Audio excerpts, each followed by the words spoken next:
Hello, and welcome back to the Anita Black Show.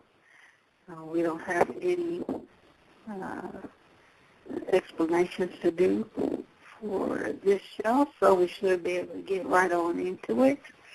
And, of course, like we normally do, we're going to start you off with a poem to help you understand what we're about to be talking about. This one is called, How Do You Know If You're Part of the Problem? Your enemies eat the same food you eat and worse, yet they are winning. Obviously, what you eat is not the problem. Your enemies vote to keep you oppressed, yet you do not vote against them. Obviously, you're not voting is a problem. Your enemies make their own money for your people to spend, yet you cannot make your own money for your people to spend. Obviously, your inability to make your own money is a problem. Your enemies create businesses for their children to inherit, yet you do not create businesses for yours to inherit. Obviously, your inability to create your own businesses for the children to inherit is a problem. Your enemies think that you are inferior, yet you constantly state what you cannot do. Obviously, your belief in your own inferiority is a problem. Your enemies fight to enslave you 24 hours a day, yet you do not fight to free yourself 24 hours a day. Obviously, your fighting ability is a problem. Your enemies took over your world, yet you cannot take your world back. Obviously, your inability to defeat your enemies is a problem. Your enemies are winning their war against you, yet you do nothing to win the war. Obviously, your inability to win this war is a problem. Your enemies fought to keep you out of their businesses, yet you continue to invite your enemies into your businesses. Obviously, your inability to keep your enemies out of your businesses is a problem. Your enemies create jobs for their people, yet you do not create jobs for yours. Obviously, your inability to create jobs for your people is a problem. Your enemies are constantly fighting to destroy your nations, yet you are not fighting to protect your nations. Obviously, your inability to protect your nations is a problem. Your enemies are constantly working to program you to accept defeat, yet you willingly accept their programming. Obviously, your inability to deprogram yourself is a problem. Your enemies take every opportunity to put your people down, yet you too take every opportunity to put your people down. Obviously, your inability to lift your people up is a problem. Your enemies took away your ancient spirituality, yet you cannot give them back their religion and regain your ancient spirituality. Obviously, you're working for your enemy. That makes you part of the problem. That's the Black Panther PLCC. Pointing from Anita Black, and we're going to go ahead and get into why Black businesses would promote their own inferiority. We're doing our series. This is the Black business part of the series. And the one we're working on now is how whites promote mental illness. Most Black people know that whites have promoted mental illness and perversions and demonic activities since the first whites started popping up on Black land. But Blacks used to reject that promotion of perversion and demonic activity. But since integration, you have more and more Blacks that have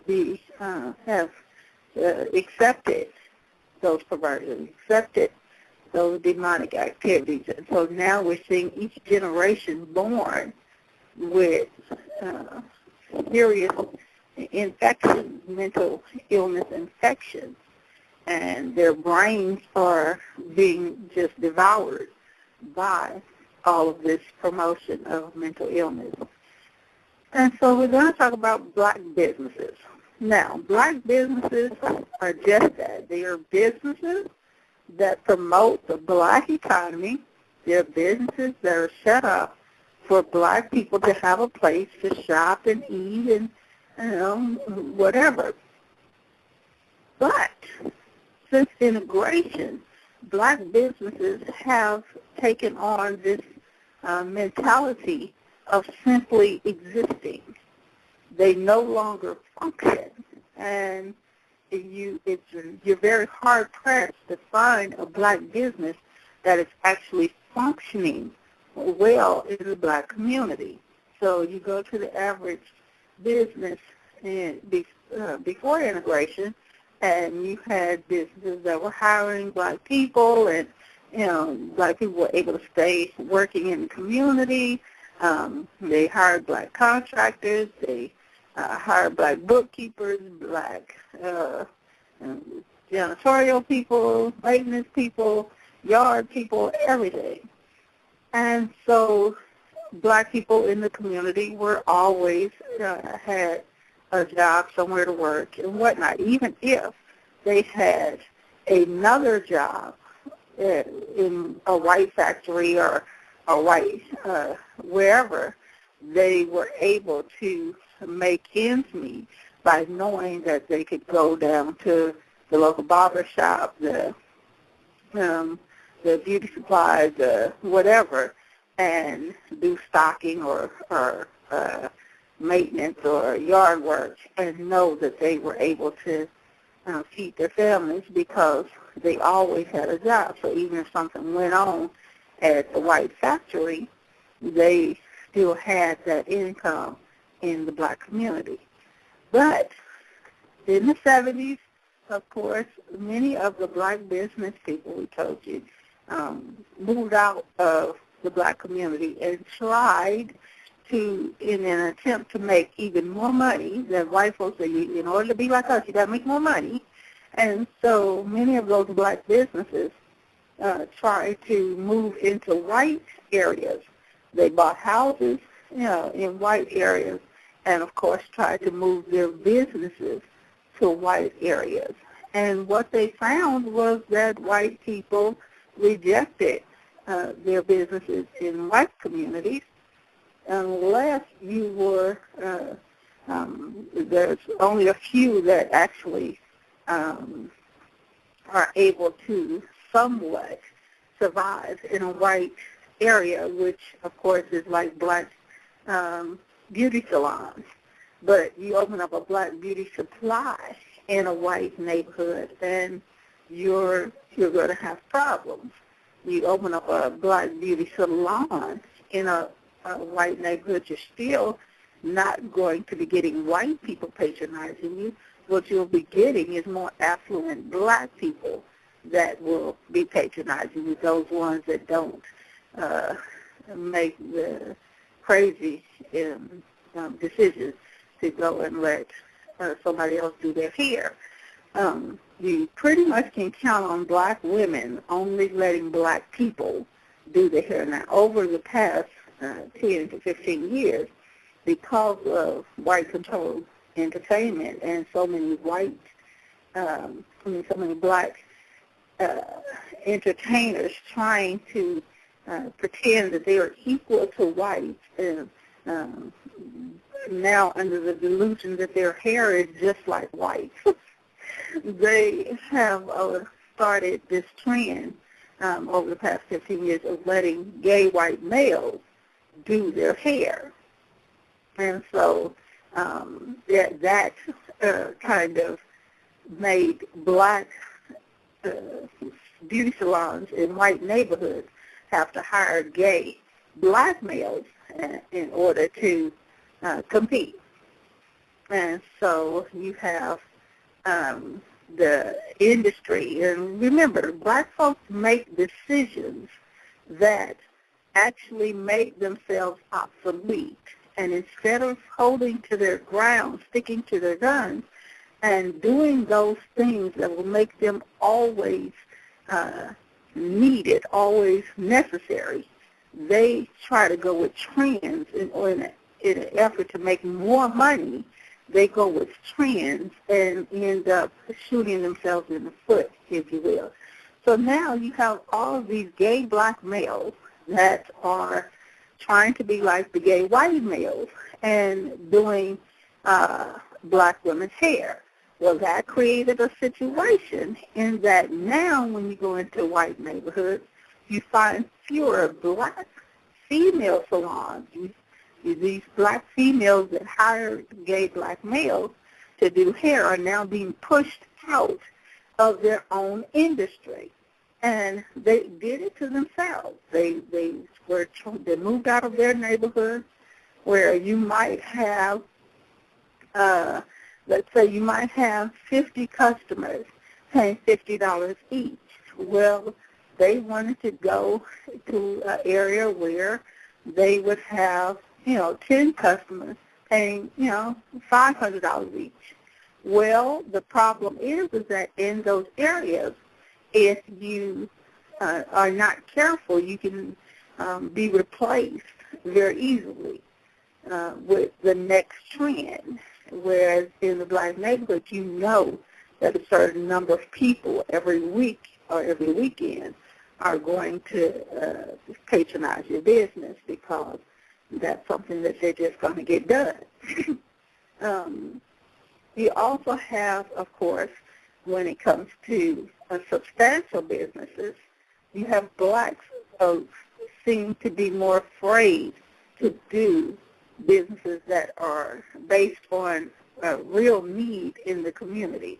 For example, white energy companies don't really worry about black companies coming up and competing with them. They worry about white companies competing with them. They do not have to worry about black companies competing with them, even though every black person, that's in a household requires some kind of energy.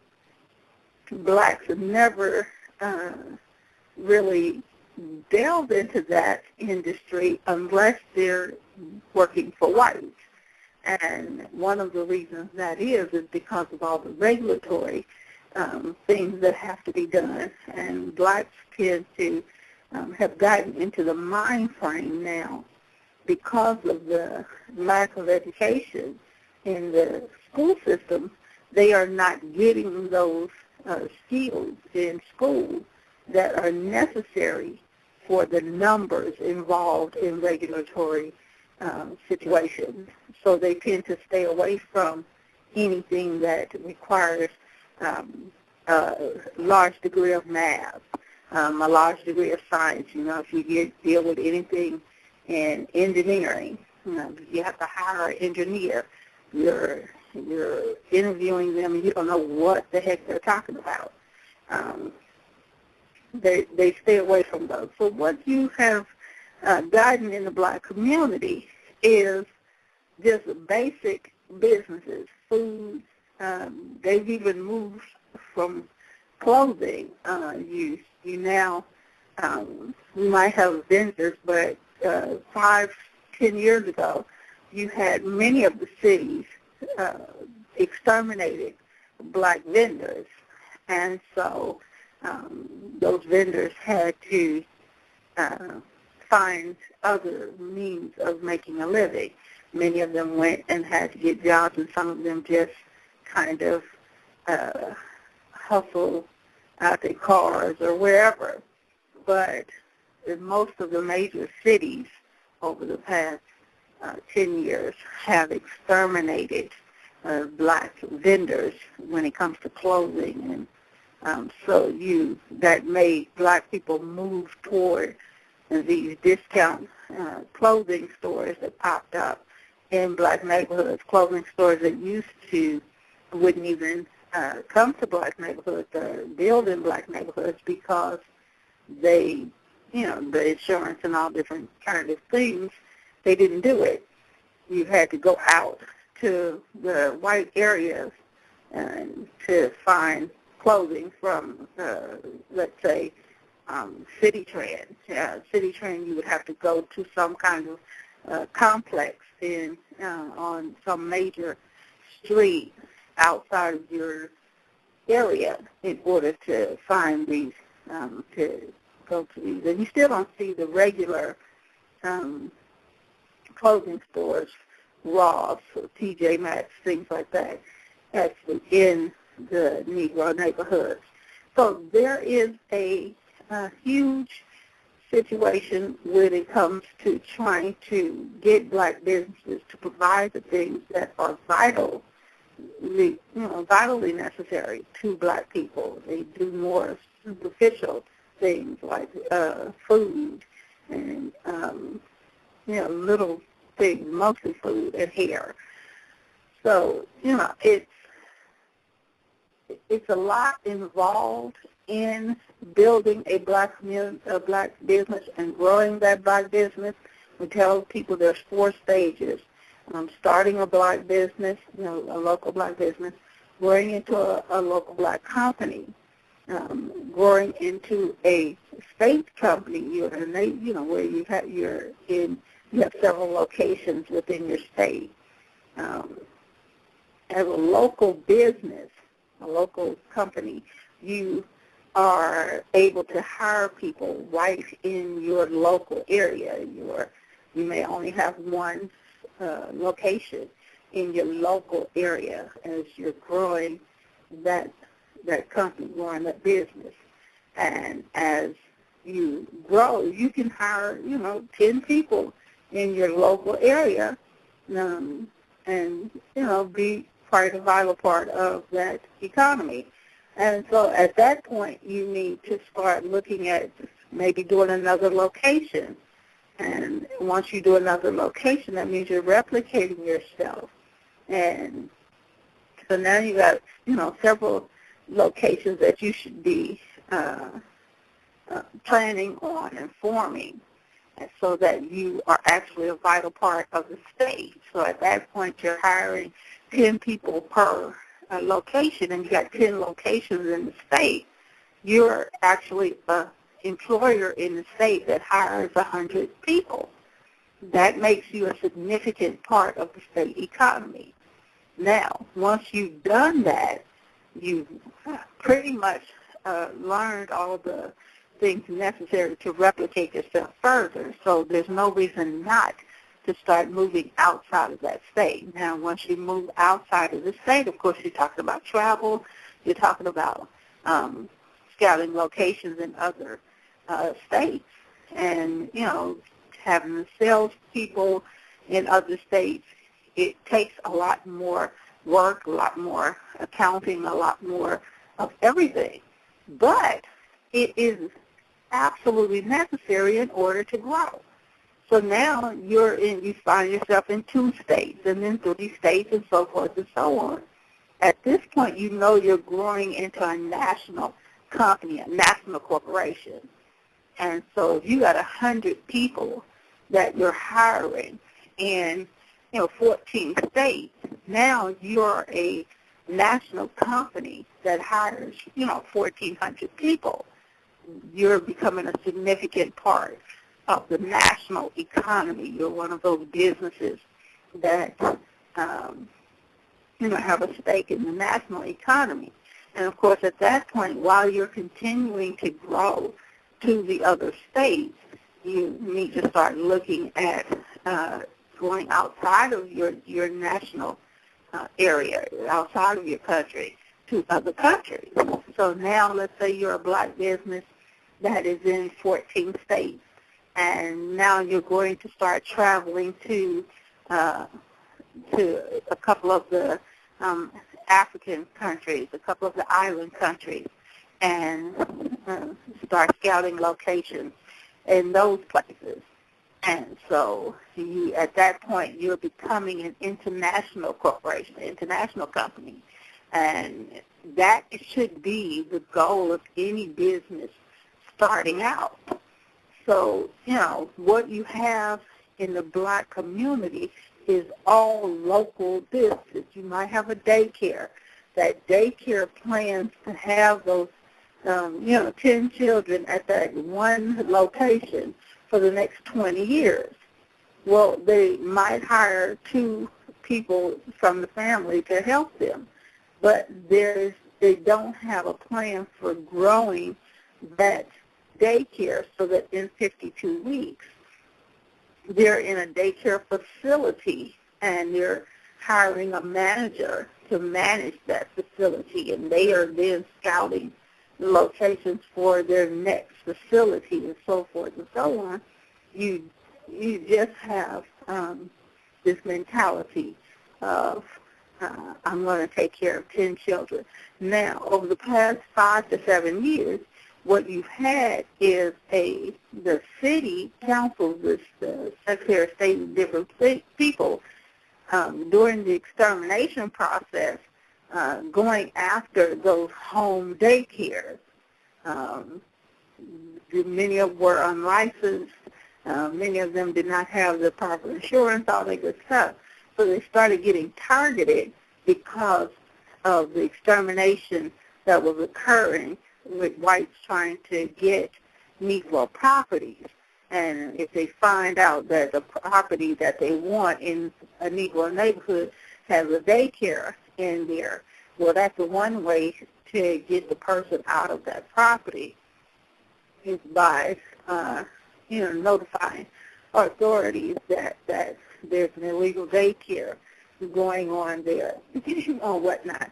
So now you do have more younger people that are starting in the daycare industry that are working towards getting a facility and vans and, legitimately opening up a daycare center. You also had funding that was put out about 7 years ago to start moving women from welfare to work. And one of the main issues that the women had when they started the whole program in the 1990s was that they couldn't get daycare in their area. So about 7 years ago, funding was put towards this particular problem, and so these daycare facilities were able to get funding to actually get a building and, get all of the things involved, van for actually having a facility that is paid for through the Welfare to Work program or the Workforce Development Program, different things, which was actually a good thing because it moved them into a legitimate facility. But many of them still had the mindset of only having that one facility instead of replicating themselves and growing those facilities into 10 facilities, where they become a statewide situation, going into different counties and, making sure that your facilities were around the state. So, there's a lot of work that has to be done in this area as well for reparations organizations that are trying to repair the things that are wrong. In getting that mentality to a point where you automatically are thinking growth.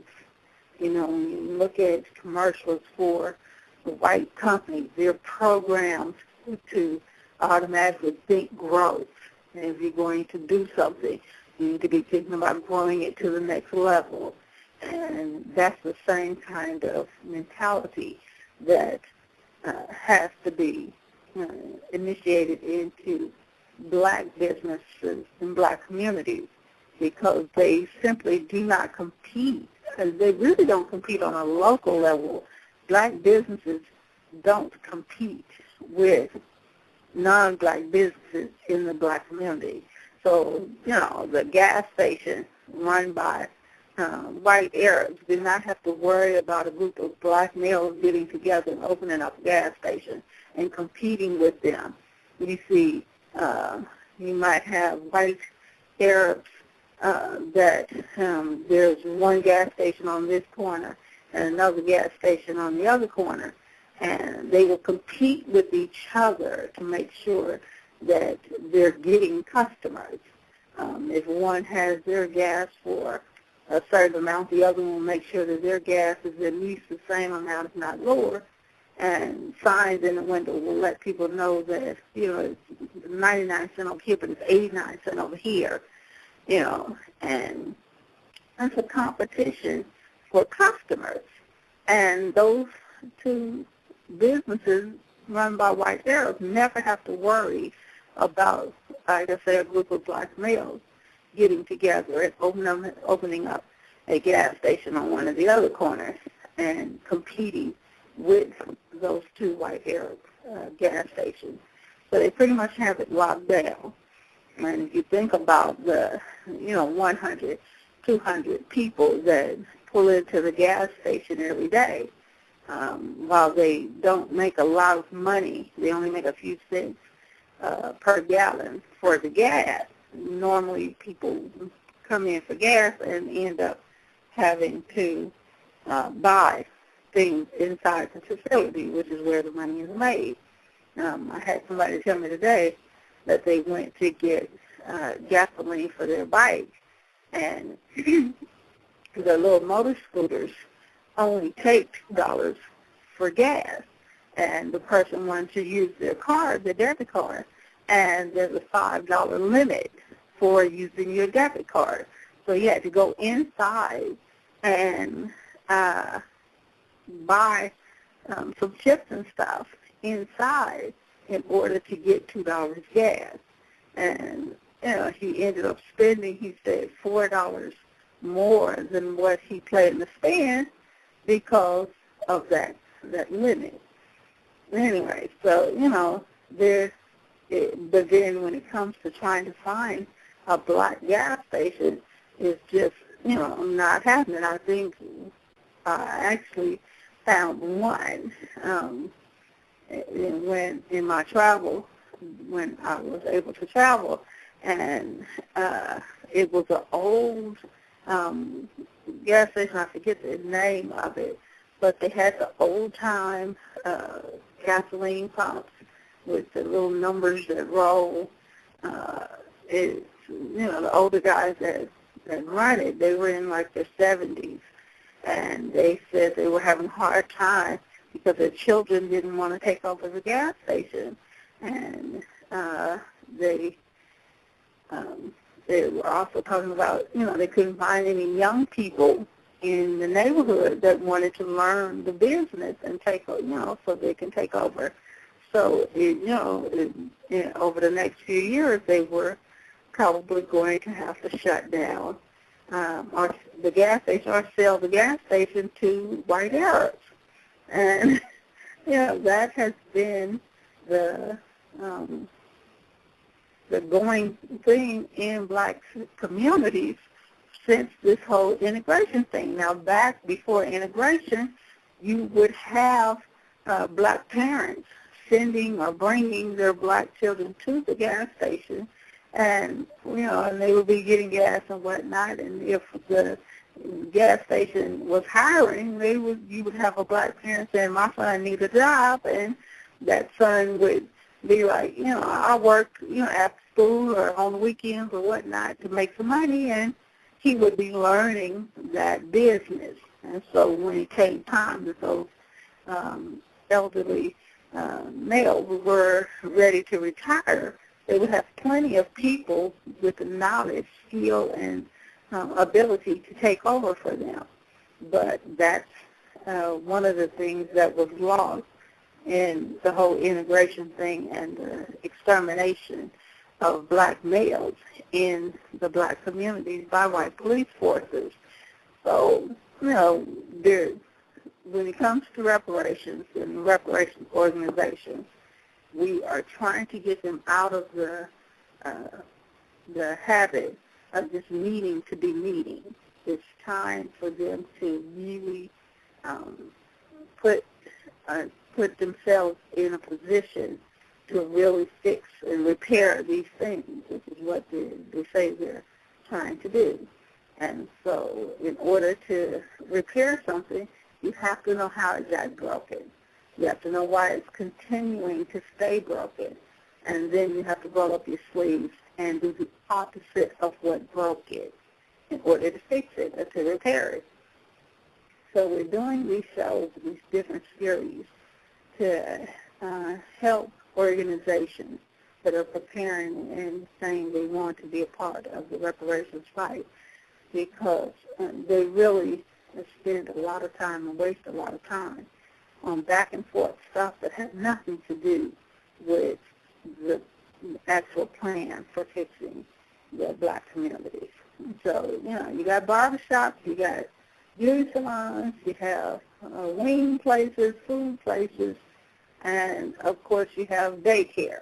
That is the bulk of the business structure in the black community. And we want to make sure that we are growing that base, that it's time to branch out of that. We used to have more black construction companies, but of course they were, with integration, many of them were replaced. They allowed themselves to become obsolete.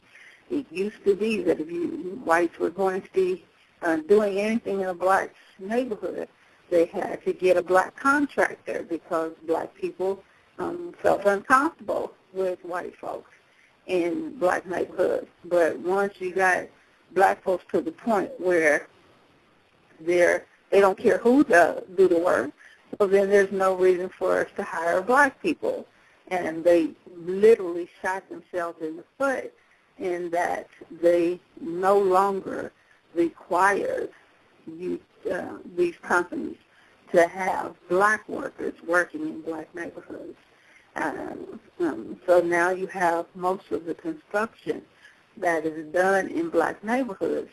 It is done by a white construction company, and they subcontract to black subcontracting companies that get a small piece of a very large pie, and they end up with the crumbs because they made themselves obsolete. And we were talking in a discussion the other day about how black males in California and different places didn't listen to black senior citizens, and when the Hispanics, the white Hispanics started coming into black neighborhoods, because remember, white Hispanics were deliberately pushed and guided toward black neighborhoods to, as part of the extermination process, to push black males and black people out. And what ended up happening is that you had all these black males that used to be very prevalent in black construction. And they would, come on, hey, amigo, come on, I'll show you, come on, show you how you get work, come on. And they would literally shoot themselves in the foot by bringing Hispanic white males into these bosses and foremen and whatnot, helping the white Hispanic males get the job. And the next thing you know, the white Hispanic males, once they got the job, would bring in, 4, 5, 6 other white Hispanic males, and the next thing you know, the black males are out of a job. This is the mentality that blacks had in doing this integration thing, the dysfunction that it created, in that they literally was promoting the very things that were causing them no longer to be needed. And so now you have all of these black males that have a very hard time even getting construction jobs. Now, if you have white construction companies that the only black males they'll hire are, crackheads that are willing to do, a piece of work for a little bit of money. And so you got, because of the desperation and dysfunction of the people that are on, the blacks that are on, the various substances, they're willing to do, $100 worth of work for $10. And so in many cases, even they are able to push black males that could do a legitimate job out. And because the black males that could do a legitimate job do not report those companies because they're afraid that if they report those companies, they'll be on some kind of list and not be able to get work from those companies again. They just don't do anything. They don't say anything. And that in itself is causing them to remain on the outside. And if they did report it, then they could fix a lot of this stuff that is going on. And unfortunately, the Black reparations organizations have not done a very good job of instructing and teaching Black men the things that they can do to fix some of the mistakes that were made in the 70s and the 80s. So, when it comes to Black businesses, a lot of the people are talking about how the Black churches, have become businesses, but even they only have that one location, and they're Black businesses just like the daycare under the radar. So they have this 501c3 status, so they don't have to pay taxes, but they run, bookstores. They sell everything, from books to pamphlets to publications, CDs, DVDs, and whatnot. And they have this whole underground Black business going that can never really flourish because they have to keep it under wraps so that they don't make a profit, which they are actually still making a profit.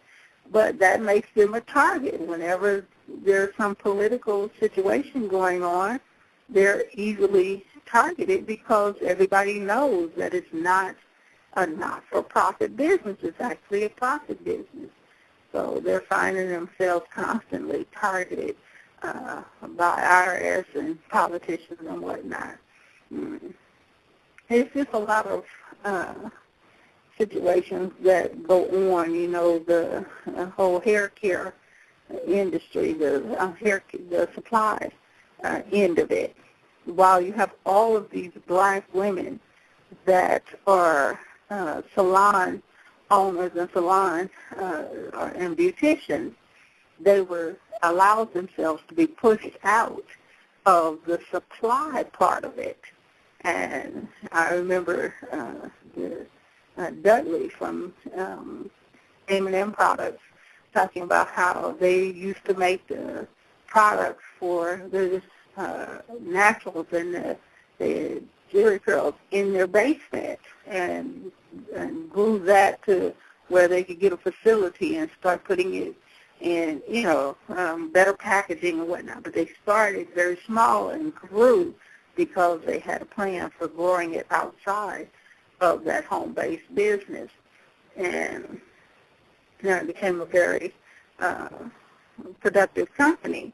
And, of course, it had some issues internally with management, but the company itself grew very large into an international company. But, that mentality has to be brought back into Black communities.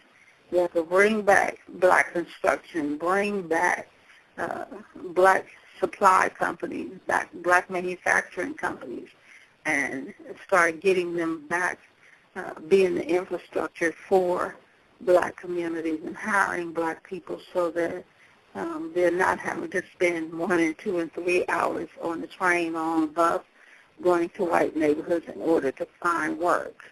And, being able to be at home with the children so that the children are not hanging out on the street corners. There's a lot of work to be done. And in these reparation series, the next series is going to be a doozy as well. But I won't give you that one yet. But we're going to work on quite a few things over from now until the end of the year. And just getting Black folks ready. They saw how easily 10 years passed.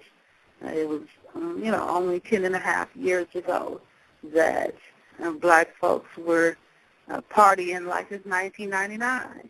And now they, saw the whole Y2K thing occur, where black businesses should have been looking at, okay, well, we kind of fell off from 1985 to 1999. So with the new millennium coming, we need to step our game back up. But that didn't happen, and that's mostly because you had city councils that were completely sold out. You had black politicians completely sold out. You had black civil rights organizations and leaders completely sold out. You had black preachers completely sold out. So over that 15-year period, you had all of these, the help that black businesses could have had, basically teamed up with whites to exterminate black businesses from the black community and make sure that they did not have a plan for the new millennium. And now we have 10 years that have just kind of zipped by, and black businesses are finding themselves completely outside again. In some cities, you look at the black business communities, and it's looking like 1850. It's looking pretty bad. And places like Detroit and Harlem and Compton, they used to be full of black businesses, and now they're basically completely exterminated of black males, black people, black families. So these black businesses have allowed themselves to become obsolete. They have allowed themselves to be replaced. Now black people will go and get their wings from, Asian people, and you used to would only get your wings from a black wing place. You still, like I say, you still have the whole hair care thing, the hair salon. I don't think that it will be anytime soon that black males start going and getting their hair cut from Asians or white Asians, white Europeans, white Jewish people. I don't think that's going to be happening anytime soon. But that's not to say that it can't happen, because every day you have more and more white people that are working to learn those last bit of things that blacks have to compete with. And it would not be unheard of for Asians to open up a shop and have learned from blacks how to cut black males' hair. It's still in the beginning. You'll have black males that'll look like but all it would take is a few success situations where that black male is able to walk out and look like he wants to look. And before he's promoting, you got to go down and let this Asian cut your hair. The same thing, with the beauty salon. You would think that it would not be easy for a bunch of white Asian people to do black women's nails. In the 70s, you would think that, black women would be wanting to do their own nails.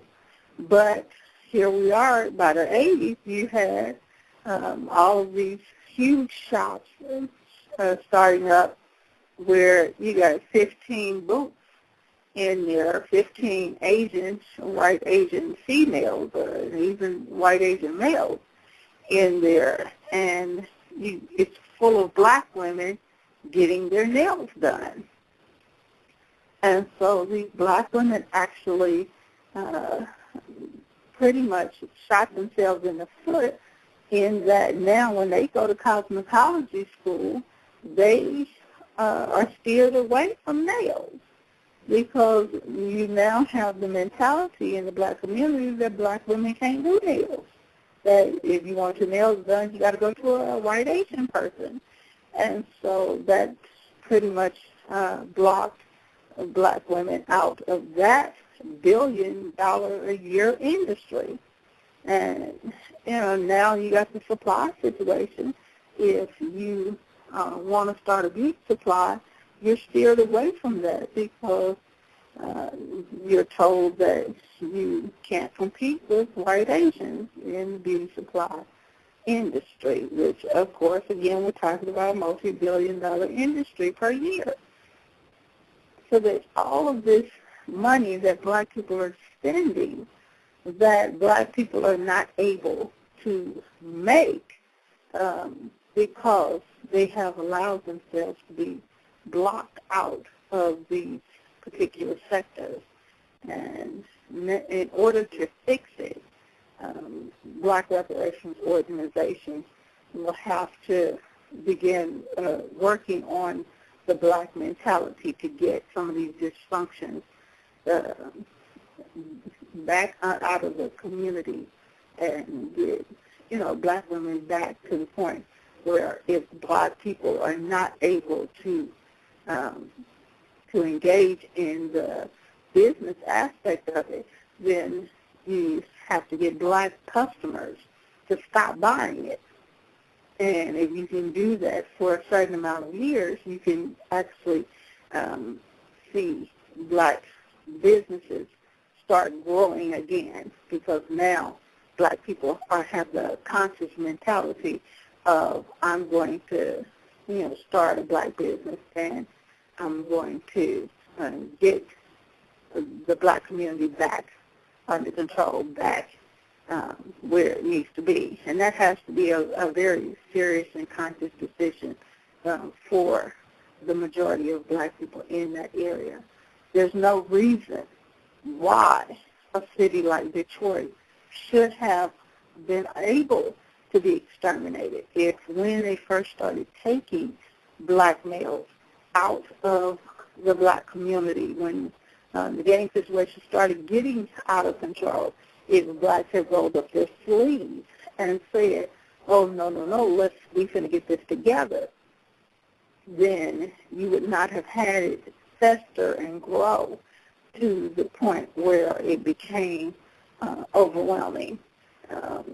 These are people's children, and, it is what you allow in your community that determines whether that community is going to be good or bad. And by being at home and actually promoting, sitting in front of the zombies, to promoting gang violence and police violence and all that stuff, well, you will start seeing that manifesting itself in your community. And that's what black people saw. So if they know what they promoted in order to get cities like Detroit to the deteriorated point, because remember, if Detroit is in that much of a disarray, then that would indicate that black people are inferior, that they were not able to keep their city together. Now, if black people do not like that title, then that means they're going to have to roll up their sleeves and show that they are not inferior and get Detroit back together. So, if they're not willing to do that, then they have to admit that they are, they're not capable of competing for their own cities, for their own communities, for their own neighborhoods. And that's a problem. So, this is a matter of, you got a lot of people talking about in the Black Power movement fighting white supremacy, which is important. But over the past 30 years, from 1980 to right now, to 2010, they got away from countering black inferiority. So there was all this talk about over the years of fighting white supremacy. They still talk all day long about fighting white supremacy. Yet the talk that used to go on about fighting black inferiority sort of died down in the 80s. And we have seen the result of not cleaning up the Negro House and not admitting, trying to get people to admit that Malcolm made a mistake, trying to get people to admit that Martin Luther King made a mistake, trying to get people to admit that the civil rights people made a mistake, that the Black Power movement, the Black Panthers founders made a mistake.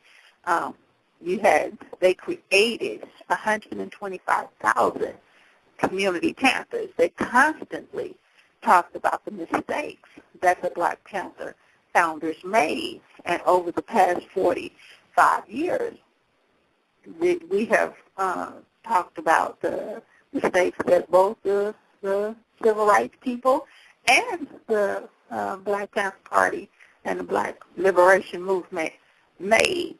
And you've seen a concentration of working on black inferiority because that is what caused the situation to deteriorate. And unfortunately, there is not enough black organizations working on black inferiority. That's the only reason you see black communities deteriorating at the rate that they are deteriorating, is that in order to deal with the lack of black businesses, you would have to deal with black business owners and potential black business owners and their inferiority complex about starting and growing substantial black businesses. So, that's one of those reparation things that we are working on a daily basis, and we are getting more black reparations organizations that are really, really trying to figure out, okay, whatever we're doing is not working. So they're coming to us and saying, okay, you seem to 24 hours a day work on things that we're not working on. And clearly the things that we're not working, the things that they are working on, they see are not working. So they have come to us and asked how they can change over to be more effective. And so that's what this series is about, helping them understand what went right, what went wrong, helping them understand how the black communities got into the situation that they're in. It's one thing to blame white folks. Yes, white folks have a huge amount of blame, but they are going to get up every day and do the demonic things that they do. That's what this is about. So you cannot stop white folks from doing what they were sent here to do. What you can do is start working on black people who accept these things. It should not be this many black people promoting black males dressing up like females and transvestites. There should not be this many black people promoting black preachers having relationships outside of their marriage.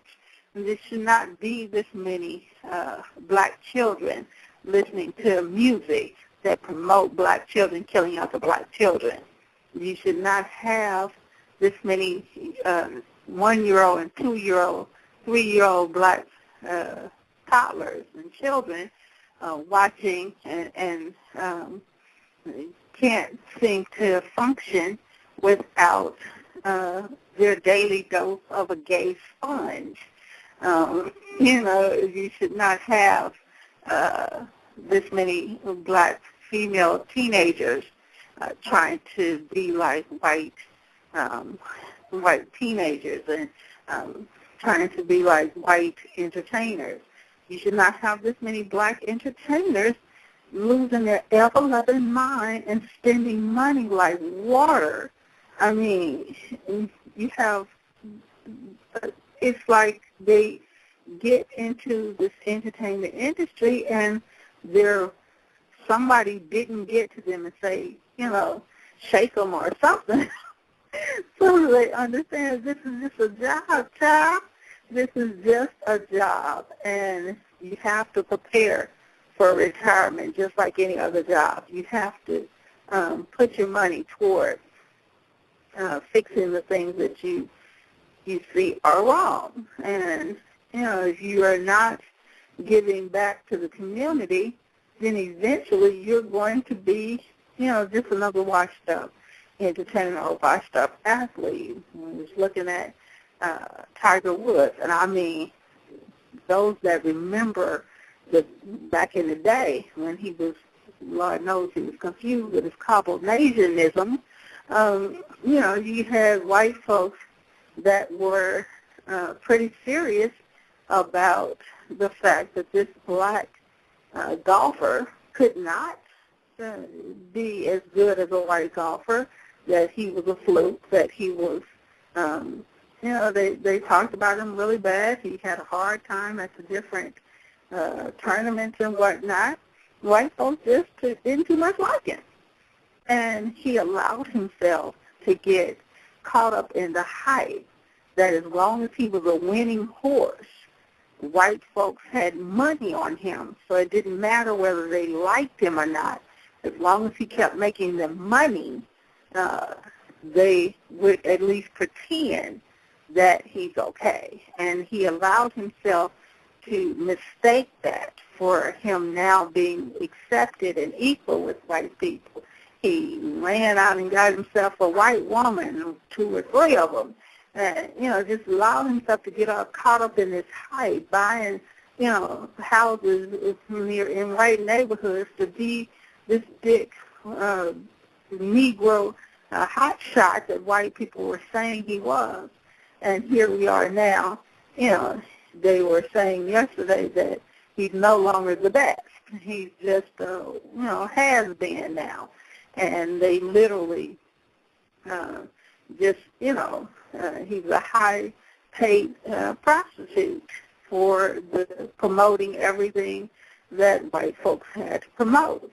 And now that he is no longer the golden boy, he's just tossed aside like, yesterday's trash. So, it's a hard lesson, but they're having to learn these lessons because they didn't pay attention to the lessons before. The other black people that were used and tossed to the curb, if you will. And why would he allow himself to get caught up in the hype, knowing what happened to the black athletes before him? So tomorrow we are going, I keep saying tomorrow, next show we are going to be wrapping up the series. We're going to be talking about black entertainers and how whites are getting black entertainers to promote mental illness. And you have to be mentally ill to get a $50 million check and then go out and buy a $50 million house, knowing that you could be injured at any time. So we're going to talk about what would make black entertainers and black athletes lose their ever-loving mind and get caught up in the hype that white folks are pushing in their ears and up on them, and spending money like crackheads, and because that's what entertainers have become. They become money crackheads, and now the money that they get have no value. It's just $1 million for this, $10 million for that, with no sense of what's going to happen later on. So we're going to talk about that in the next show, and we definitely know that there's going to be a lot of discussion continuing about this series. But we hope you can join us for the next show, and we thank you for joining us for this show. And you can always go to BAC Berry and to get the poems that you missed. And tomorrow should be a nice wrap-up. And until then, we say, as we always say to you in closing, all power to the people.